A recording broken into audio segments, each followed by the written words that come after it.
So hi everybody and welcome to the second of our live sessions around applying to university and to NTU. My name is Emily and I'll be presenting this session tonight where hopefully we'll be answering all of those burning questions that you might have as a parent or a carer of a young person who is applying to university, and also how you can best prepare yourself and them for that journey. I'm joined tonight by my colleague Kirsty, who is the Head of Student and Alumni Relations here at NTU, and she will introduce herself in just a second. But I just wanted to say, if you've got any questions as we go along throughout this session, please do pop them in the chat, and we will try our best to answer those as we go along. So over to you, Kirsty. Thanks, Emily. So good evening, everybody. As Emily mentioned, I'm Head of Student and Alumni Relations at NTU, and the format of this evening's session, I'm going to run through just a few overview slides that are covering typical questions or topics that I get asked a lot about by parents, carers and students in the run-up to university, focusing on some key areas such as student finance, accommodation, student support, and then just sort of general learning and life at university. But if there's anything you want to know that we don't cover in the slides, or that you want any more information about, please do pop that in the chat box. And then as soon as we finish going through those slides, I'm very happy to go to those questions and comments and answer those for you. Okay, so shall I make a start, Emily? Are we ready to go? Yes, let's get started. Brilliant. Okay, so the first area and sort of topic I wanted to cover this evening is student finance. And I know that this is a huge area of concern and confusion for students, their families, anybody involved in university. And it can be quite a complicated topic, and it has lots of its own associated terminology and jargon. But what I thought I would share are sort of 5 top tips that I would really urge everybody to think about, particularly at this stage in the process, so that they are managing and preparing themselves for sort of student finance. So the first one, and this is really, really important, is just being aware of all of the key deadlines associated with student finance. So for those of you who are hoping to begin university in September 2022, your student finance applications will open probably just after Christmas. So they normally open in around January time, and you will have until about May to complete those applications. And it is really important your application is completed and filled in during that window of time. If you apply after that May deadline has been and gone, there is no guarantee that your finances will be in place for the start of the university academic term, which can leave you with a gap with paying things like your first month's rent instalment. So making sure that you've applied by that deadline means the money is in your account, everything's sorted, ready for you to start your university career. And then once you're enrolled at university and you are a student, just be mindful that you do need to reapply for your funding every year. So that deadline will roll back round in the spring of 2023 and 2024, and potentially onwards, depending on the length of your degree. So just bearing in mind those deadlines, having them sort of jotted down in your calendar or your notes or however you manage your time, and making sure that you don't miss any of those. If you want to know the specific deadline dates that you'll be working to, if you just go to Google and just pop in Student Finance England or Student Finance Scotland, Student Finance Wales, Student Finance Northern Ireland, depending on where it is that you live, you'll be taken to a gov.uk website, and it'll all be outlined on there for you, and that'll give you a clearer picture of the deadlines that you're working to. Second big sort of top tip for student finance that I always recommend to students and their families is just to think about the lifestyle that you want to live when you're a university student, and some of the choices that you want to make, and thinking that through and doing a little bit of research in advance. So to give you an example of a very common question that I get asked, it's usually around, do I need to bring a car to university? Now, in the vast majority of cases, bringing a car to university works out to be an incredibly expensive option. So not only do you have the cost of running and maintaining the car, so insurance, tax, MOT, petrol, etc., there often isn't student car parking en masse on campuses. So again, you may be paying to park that car in public car parks, and that can really add up. So think about, do you really need that car? How vital is that to your lifestyle that you'll be living at university, and to the way that you will be moving around the city or the town that you'll be based in? And if you don't need it, leave it at home. You can always change your mind and bring it to us at a later stage, but making decisions like that can really make a difference to your everyday finances, hopefully keeping them a little bit more in the black.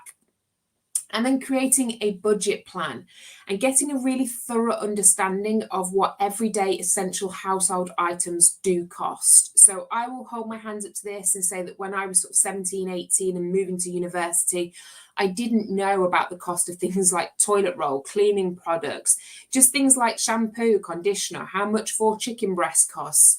And actually having had a bit of opportunity to spend with my parents and going shopping with them and actually understanding what a weekly food shop would cost me and then how I needed to budget my money to make sure it would last across the term was really, really beneficial to me.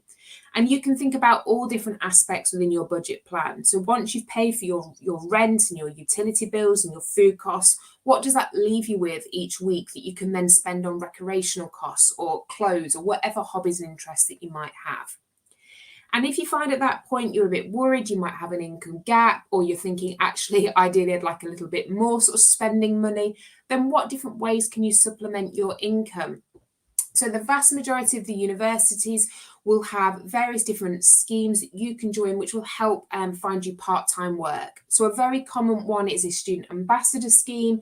9 times out of 10, that's going to be flexible working that you can pick and choose around your studies or any other commitments that you might have. You'll be paid at an hourly rate, and that will help supplement your monthly and your weekly income.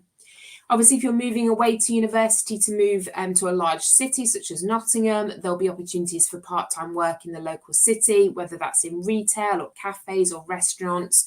So having a think in advance about different ways in which you can supplement your weekly spending money is really useful planning.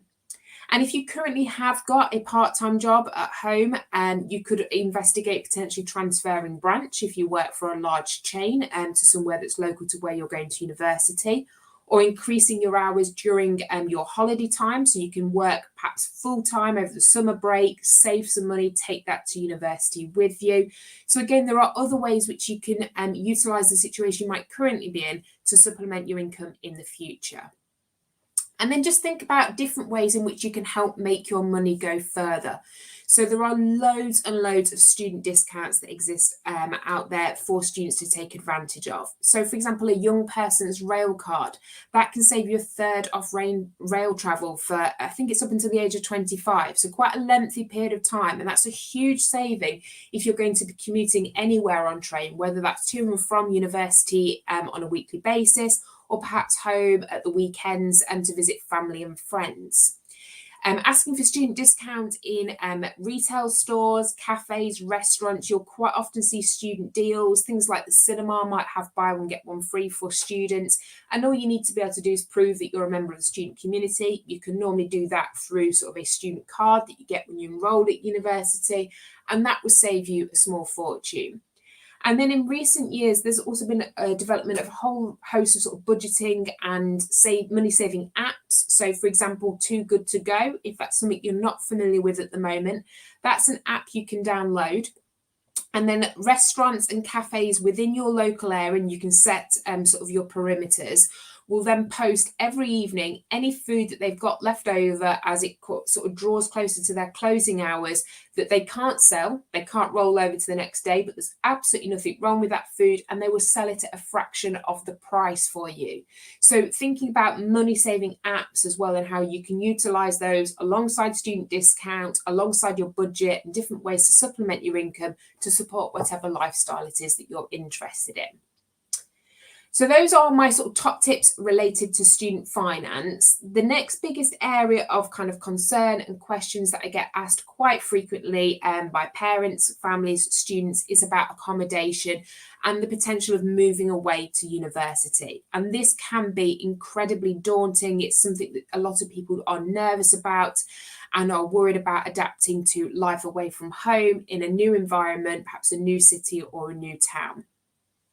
The first thing I want to urge everybody to do is just manage your expectations about what your university accommodation is going to be like. So in the vast majority of cases, university halls of residence or student bedrooms tend to be a little bit on the smaller side than perhaps you are used to at home. So as sort of a norm, you will often get a single bed, a desk, a wardrobe, perhaps a chest of drawers or a drawers unit. And in some cases, you might be fortunate to be en suite. If not, you will have a communal bathroom set up. So you're not going to have a huge amount of space. And I know from listening to visitors on open days who are viewing student accommodation that that can often be quite shocking for them. So just bear that in mind in advance.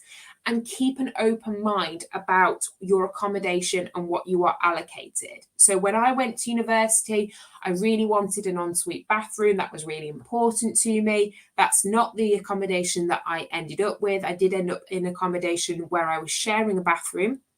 And I was on a mixed gendered floor, so I had male and female housemates. So sharing a bathroom with boys was a totally new experience for me. I don't have any brothers, so I wasn't used to sharing bathroom with a male at home. And it was all a big learning curve for me. And it was actually, in hindsight, the best thing that could ever happen to me. It meant that I had to sort of think about different people's needs, and had to have those conversations with my housemates. And it was absolutely fine. So even if you don't get your absolute dream first choice of accommodation, it doesn't mean that there's going to be a problem, that you're not going to be happy in that sort of environment. You will enjoy it when you get there, and you will be able to make the most of that situation. Also, if you're worried about the accommodation perhaps not feeling homely, or you're not feeling sort of comfortable and settled in, you will be able to sort of make small amends to your student accommodation so it feels more like your personal space. So that's things like bringing your own bedding, perhaps putting up posters or photographs. Some students bring things like cushions, just to sort of decorate the space. I wouldn't recommend anybody thinks about it like painting walls, for example. That's usually a big no-no, and you do have to be careful about sort of pinning or nailing anything to your wall. But you can certainly put your own stamp on a space and give it your own personal taste and style. With accommodation, works very similar to student finance in terms of you need to be aware of processes and in particular deadlines, and just be aware that all universities manage their accommodation booking process in different ways. So the process we have at Nottingham-Trent will not be the same as other universities across the country. So when you're doing your research about where you want to go and study and what you want to go and study, just have a look at how they manage the accommodation, and again, be mindful of those key deadlines. Now, in the vast majority of the cases, the universities will keep you in the loop with that. They will send you reminders. They'll let you know when a deadline is coming up or when you need to take positive action. So you're not going to be left to fend for yourself with that, but those processes will differ. And when it comes to selecting your accommodation, don't just do this on a whim. Make sure you've taken the time to really think through where you want to live, what kind of accommodation you want that to be, how far it is away from the campus, for example. And you've looked at the small print, so how long the duration of that lease is. Does it last over the Christmas holidays, the Easter holidays, when you're not necessarily going to be living in the room? And if it does, are you happy with that? Do you need to pay a security deposit? If so, how much and when is that money due? So just looking through all of that detail, it might seem quite tedious, but it will help you feel more prepared and more comfortable with the whole process of potentially moving away from home. And then one final tip, which I think is something that isn't perhaps widely known, is you do need to double check if you're moving into university accommodation that you have contents insurance. It isn't often included as part of your sort of household bills, and it's something you need to take in addition. So just double check, because we would hate it for you to move to university, to be there in your first week, perhaps doing some work at your desk, and you accidentally knock a pint of water all over your laptop or your computer. And if you're not insured, that can then be quite problematic to sort out. So just making sure that that insurance is there. You may well be covered under the existing household policy where you live, and that means that you don't need to take out an additional policy, but making sure it's there and everything you're taking to university is covered is ideal. Just one point's not on the slide, but I'm just going to mention it because, again, I get asked about this quite frequently. It's about what you can and can't take to university for your accommodation. So, as I've said, you can take small items to sort of personalise a room, whether that's bedding, a rug, cushions, pictures for your wall, etc. As a general rule, you can't take things like mini fridges unless you have a particular medical need for that. And there may well be some restrictions on other electrical items, and that's all related to health and safety and restrictions around sort of fire safety. And so universities will send you a list in advance of things that you can bring and that you can't bring. And it's important that you do stick to that. If there is something that you do need, like a mini fridge for a medical reason, then open that dialogue with your university. They will work with you to ensure that you have what you need in your room. But don't just assume you can bring an item like that, because if you can't, then you're obviously going to have to take that back home with you or find somewhere else for that to be.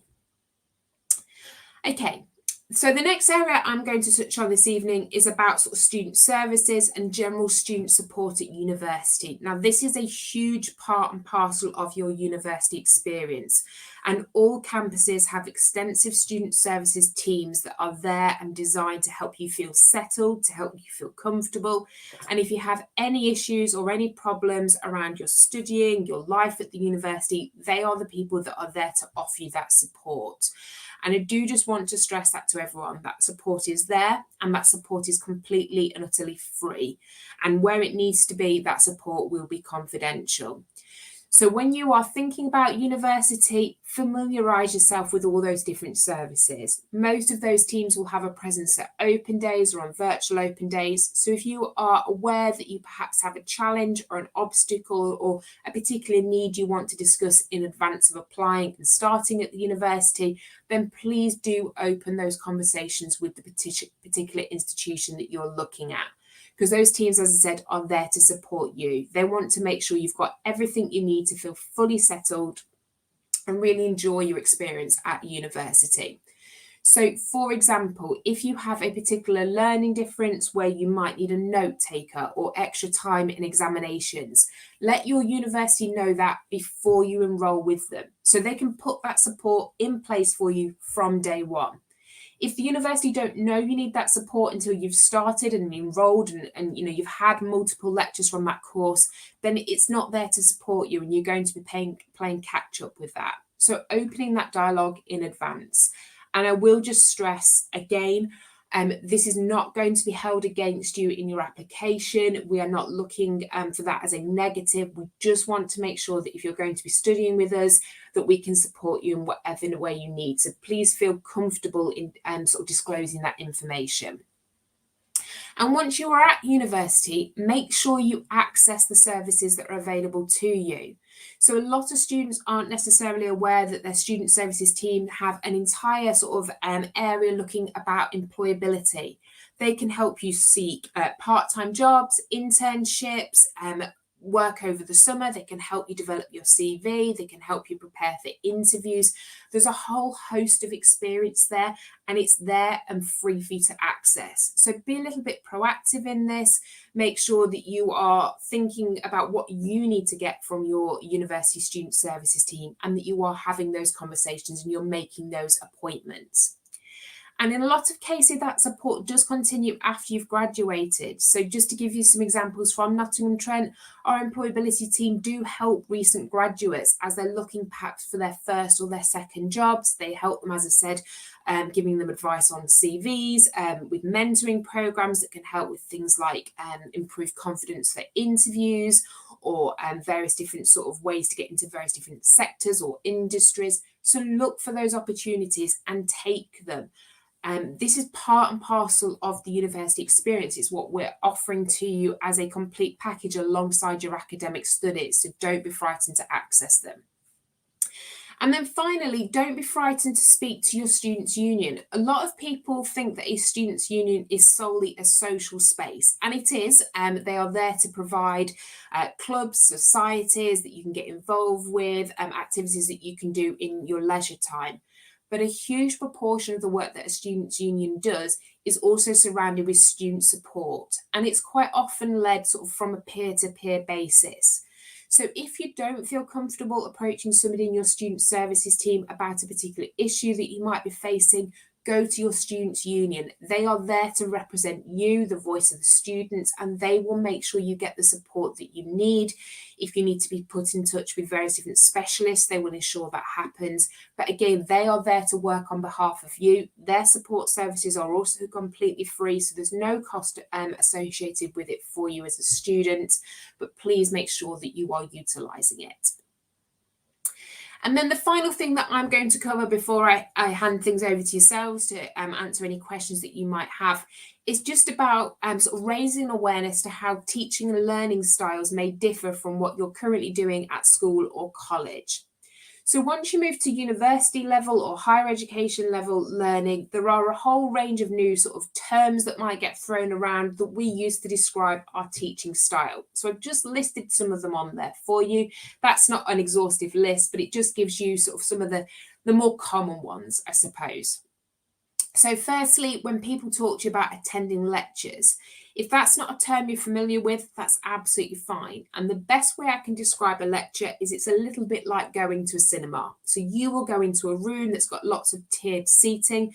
You will take your seat and there'll be an academic or a teacher at the front of the class who will talk for roughly 45 minutes, usually using some kind of PowerPoint slide, and you will take notes through that different session of the topics that they're covering. It's quite a fast-paced learning environment. You're sort of scribbling everything down. There isn't necessarily an opportunity to ask lots of questions in a lecture. That's what you would then do in a follow-up seminar. So after a lecture has taken place, you will then go to a small group session, perhaps in a class of maybe 15 to 20 people, again with an academic or a teacher from that course, and you will discuss the topic that was covered in the lecture. And that's your opportunity to ask questions, to clarify anything, to perhaps debate some topics, depending on the nature of the subject, and really sort of unpick that particular subject area. Some students might have practical sessions, whether that's in labs or in workshops, depending on the nature of their course. So that might be a big part of their teaching and learning timetable. Some students will have tutorials, but again, that's going to be dependent on their course area. And the other one that I've included in this list is the dissertation, because that's, again, quite a university-specific term that gets mentioned. A dissertation is 9 times out of 10 a final year project that you will complete. That might be in the form of an essay, it might be a report, it might be a piece of work that you produce. If, for example, you're an art and design student, your final year project might be a showcase of your particular artistic discipline. And your dissertation can quite often make up a large percentage of your final year marks. And it's a culmination of everything you've learned over the duration of your degree. It's usually in an area or a particular topic that you're very, very interested in. So you select your dissertation topic, you work with a specialist teacher who will help you craft your argument, your debate, pull it all together, and then present that at the end.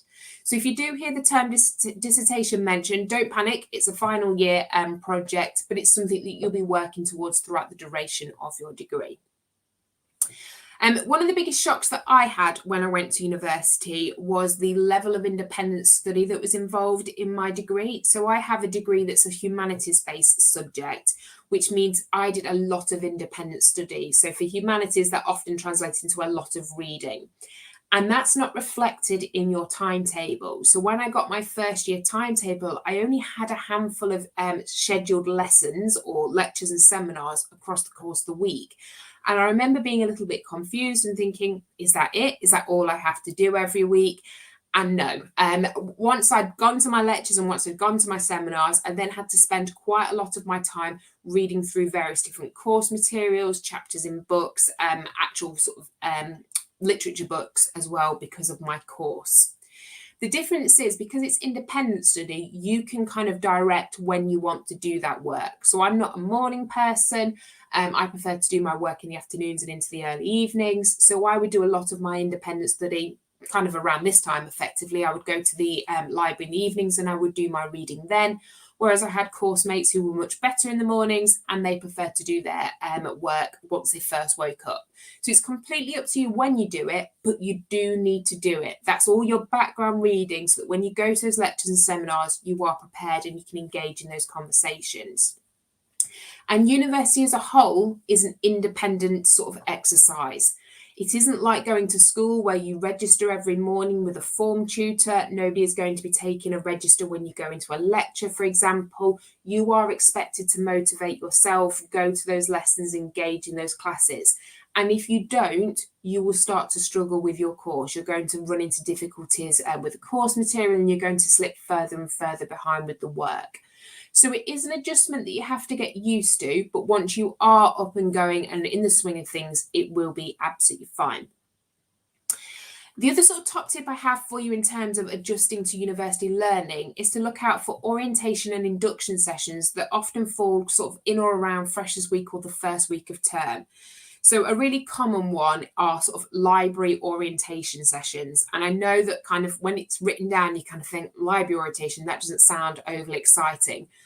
Trust me, it's something you want to go to, because university libraries are enormous, and they have thousands, if not millions, of books in them. They have access to journals, newspaper articles, some of them in physical formats, some of them are digital, and it's all kind of categorized in quite a unique way. And if you don't go to your library induction, the first time you need to go and borrow a book to complete an essay or a report, project, whatever it might be, that's going to be quite a daunting task. So go along and understand how to use all of those different learning tools that are being put at your disposal, so you can make the most out of your academic time at university.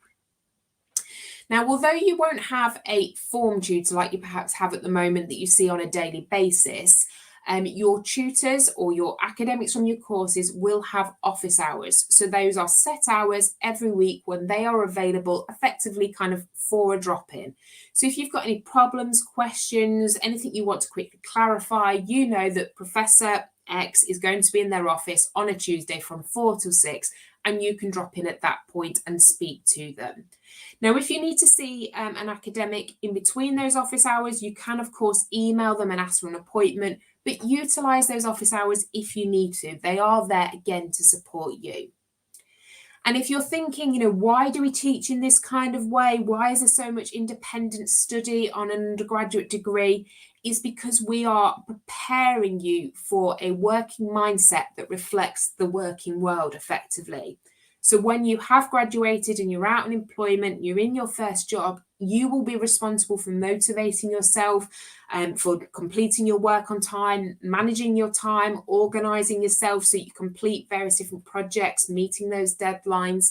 And so university learning is really preparing you and building that skill set within you, so that once you start working full-time after graduation, you feel comfortable with that and you really, really succeed in whatever you've gone on to do. Okay, so that's the end of the sort of slides that I was going to share, and I'm very happy now to sort of welcome Emily back, and we can go through any questions that you might have been popping into the chat as I've been talking. Thanks for that, Kirsty. That was really insightful, and some really great things to think about when considering university and transitioning into that university life. So yeah, like Kirsty said, we'll take some questions now. So if anyone wants to pop anything in the chat, then let us know. If not, we'll just move on to our first question. You can keep adding messages in the chat as we go through. So the first question, when is the deadline for submitting undergraduate applications? Okay, so the deadline for this cycle that we're currently in is the 26th of January. So you still have plenty of time if you haven't made your decision yet or haven't completed your application. That deadline has been extended this year. It's previously been sort of the 15th of January. Because of the impact of COVID, it's been pushed back a little bit. So the 26th of January. Perfect. What happens if we miss the UCAS deadline? Okay, so once that deadline has been and gone, you can still apply to go to university for September 2022. Your application will come through and it will be marked as a late application, but in the vast majority of cases, the universities you're applying to will still look at that and they will still consider it. Obviously, as time moves on and we move through February, March, April, May, etc., our places will be filling up and we might not be able to offer late applications the same variety or the same options. But as we receive those applications, we will review them if and when we can. If you miss all the deadlines, the other option would be to go through clearing, which normally takes place on sort of A-level results day.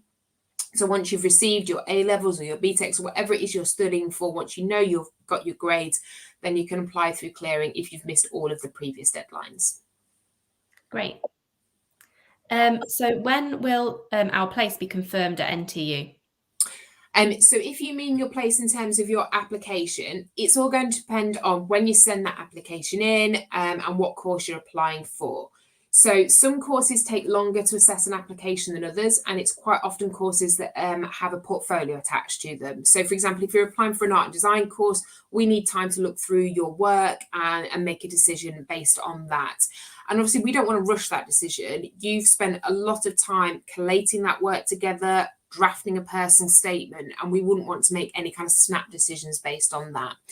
So normally when somebody applies to NTU particularly, it will take us a couple of weeks to read the personal statement, look at your application as a whole, and make those decisions and make those offers. As I said, if it's an art and design based course, it might be a little bit longer because we need to look at your portfolio.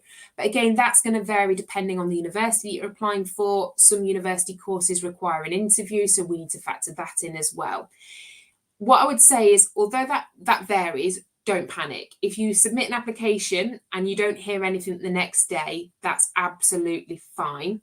The other thing to bear in mind is once you hit send on a UCAS application, it doesn't go to UCAS, it goes to the school or college that you're based at, and then the school check it, they add the reference, and they send it to UCAS.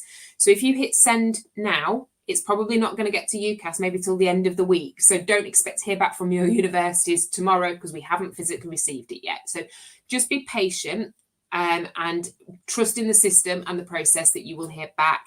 And the other thing I would just like to flag, obviously, is we're not far off Christmas, and over kind of late December, admissions teams will perhaps be a little bit more reduced staff, reduced hours because of the Christmas break, and that might create a little bit longer as well. Okay, so next question. Can my son defer his place? Yep, so we can take deferrals at a variety of different stages. So if you know 100% that you want to defer when you apply, then you can apply for a later entry year. So if you knew that in the next academic year you wanted to work, for example, then you can actually apply now for 2023 entry if you want to. If you are still toying with the idea of a gap year, I would say apply now for 2022. And then as the year progresses, if you think actually, yep, gap year is exactly what I want to do, then you can contact your university and ask them to defer your offer. And you can actually do that all the way through up until sort of the start of September. So unless you're 100% certain a gap year is what you want to do, I normally recommend apply for the next September. So in this case, September 2022, and then just keep your university choices updated as and when you make a decision. Yeah, definitely good to keep your options open. Yeah. So can the university help find part-time paid work? Yep. As I mentioned, universities have quite often got sort of job shops or temping agents attached to them. They've all got slightly different titles, but they do the same thing. So the student ambassador scheme that universities run are normally what I recommend people look out for because it's very flexible work. You can pick and choose the hours around course commitments or family commitments or other things that you might have factored into your diary, and it's well paid work as well. If that's not suitable, oh, sorry, Emily. I would completely second that. I think it's a really flexible scheme, isn't it, that you can get involved with, and it also gives you some really good life skills that when you then go into your next stage of life as applying for jobs, you can then talk about in an interview, for example.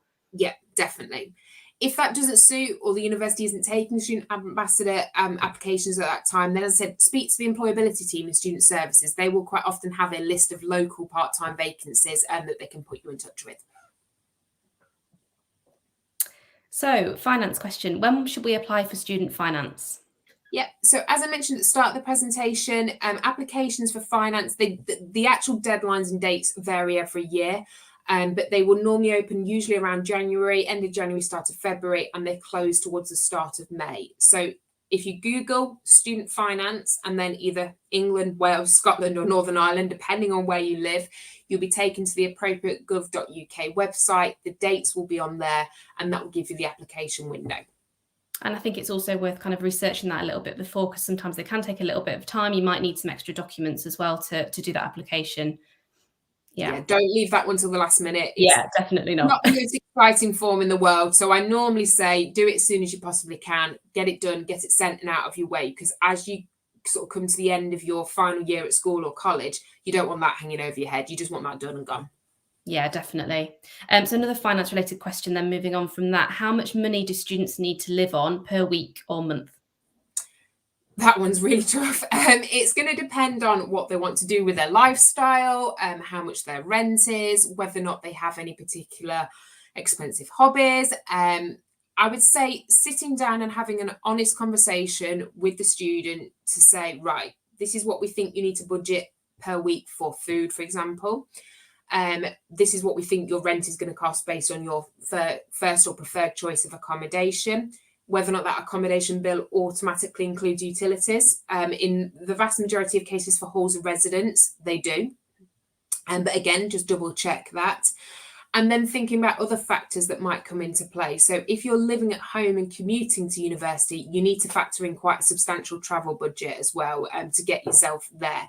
If you're living on site at university, then you might need to factor in for other travel around the city, for example, or to get home and things during the weekends or during the breaks. Some courses will have additional costs. So art design subjects, for example, you might need to purchase materials. If you're doing engineering courses, you might need specialist footwear or equipment. So again, these are the really key questions to be asking things like open days, just so you've got a complete sort of picture in your mind, and then you can do an accurate budget. I'd love to be able to put my finger on it and say, this is what you need per month, but it's going to depend on so many different factors, where in the country you are, what kind of accommodation you live in, all of that's going to play into it. So it's something that's worth thinking through and having conversations about well in advance so that you're prepared and you know roughly where your money needs to go. And I think it's worth noting as well, Kirsty, that we have really good financial services and support teams at NTU as well, don't we? So, when you come to university, you can access support around budgeting and learning what to do with your money and how best to budget for that as well. Yeah, and all that through student services. So, as I said in the presentation earlier, make sure you utilise those teams if you need to. Definitely. Okay, so can you confirm how many weeks are in each term and when do applications for halls open? Thank you. Okay, so again, this is going to vary a little bit university to university, but I would work on an assumption that a term is normally about 10 weeks long. The one that makes it a little bit complicated is it depends on where Easter falls. If Easter's really early, that term can be a little bit shorter. But normally you are at university for about 30 weeks. So if you split that even, it would be 3 10-week terms. Again, there's going to be some exceptions to the rule there. So if you're on a medical-based course, your terms can be a bit longer because of placements, but roughly 3 10-week terms. Can you remind me what the second half of that question was? Sorry, Emily. Thank you. When do applications for halls?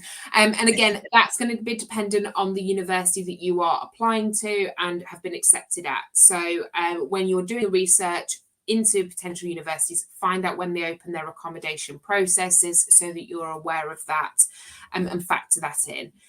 Most universities will be able to Most universities will be able to guarantee to offer accommodation to firm students. So students who've picked them as their first choice will be placed somewhere.